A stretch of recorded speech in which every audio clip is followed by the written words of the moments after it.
ఈ cattle feed fodder కూడా second priority ఇవ్వాలని చెప్పేసి ముఖ్యమంత్రి గారు చెప్పారు.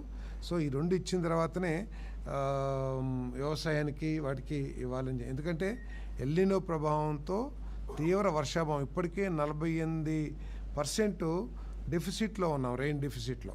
సో ఇది వాతావరణ దీని ప్రకారం భవిష్యత్తులో ఇంకా తీవ్రంగా ఉంటుందని చెప్పేసి కూడా వాతావరణ శాఖ తెలియజేస్తూ ఉంది.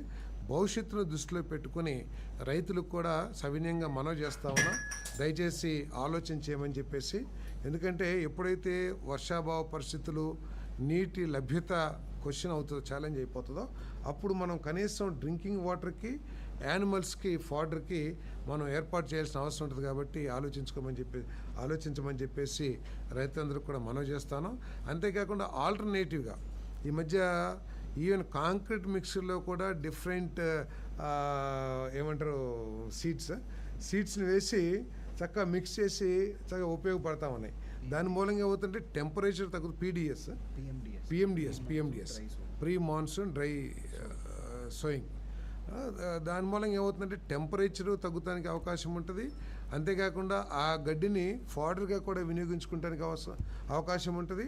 మనం దాన్ని మల్చింగ్ చేసిన, అంటే దమ్ము చేసినా కూడా పొలం సారవంతంగా మారుతుంది. కాబట్టి ఆలోచించమని చెప్పేసి కూడా ముఖ్యమంత్రి గారు సూచన చేశారు. దీన్ని పెద్ద ఎత్తున ప్రజల్లోకి తీసుకువెళ్ళి వారిని ఎడ్యుకేట్ చేయాలి, వారిని సవినయంగా కోరుకోవాలని చెప్పేసి కూడా ముఖ్యమంత్రి గారు చెప్పారు. ఎక్కడన్నా కాలువల్లో మోటార్లు పెట్టి చివరి ప్రాంతాలకి కనీసం త్రాగునీరు కూడా వెళ్ళకోకుండా ఉంటే వాటిని ఆ రైతుల్ని నచ్చజెప్పి ఆ మోటార్లన్నీ కూడా తొలగించాలని కూడా చెప్పడం జరిగింది. మరి ఇప్పటికి కూడా రిజర్వాయర్స్లో రావాల్సిన లెవెల్స్కి ఇంకా వాటర్ చేరలా. కాబట్టి వీటన్నిటిని దృష్టిలో పెట్టుకుని మరి ఆలోచించాలని చెప్పేసి కూడా ముఖ్యమంత్రి గారు కోరటం జరిగిందని చెప్పేసి మనం చేస్తాను. అదేవిధంగా ఈ అగ్రి గోల్డ్ మీద కూడా కొంత చర్చ జరిగింది. వాళ్ళందరూ అత్యంత పారదర్శకంగా చేయాలి, ఎక్కడ కూడా ఎటువంటి అనుమానాలు కానీ లేకోకుండా ప్లాటింగ్ చేసి ఆ సమస్యను పరిష్కరించాలని చెప్పారు. ట్రాన్స్పరెంట్గా లాటరీ సిస్టమ్ ద్వారా కానీ ఏదైనా కానీ మంచి ప్రతిపాదనతో ముందుకు రమ్మని గ్రూప్ ఆఫ్ మినిస్టర్స్కి మరి సూచన కూడా చేయడం జరిగిందని చెప్పేసి తెలియజేస్తాను.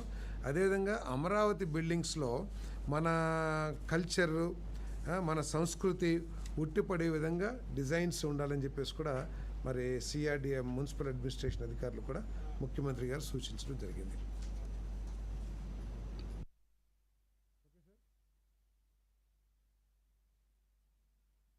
అసెంబ్లీ 17, 18, 19,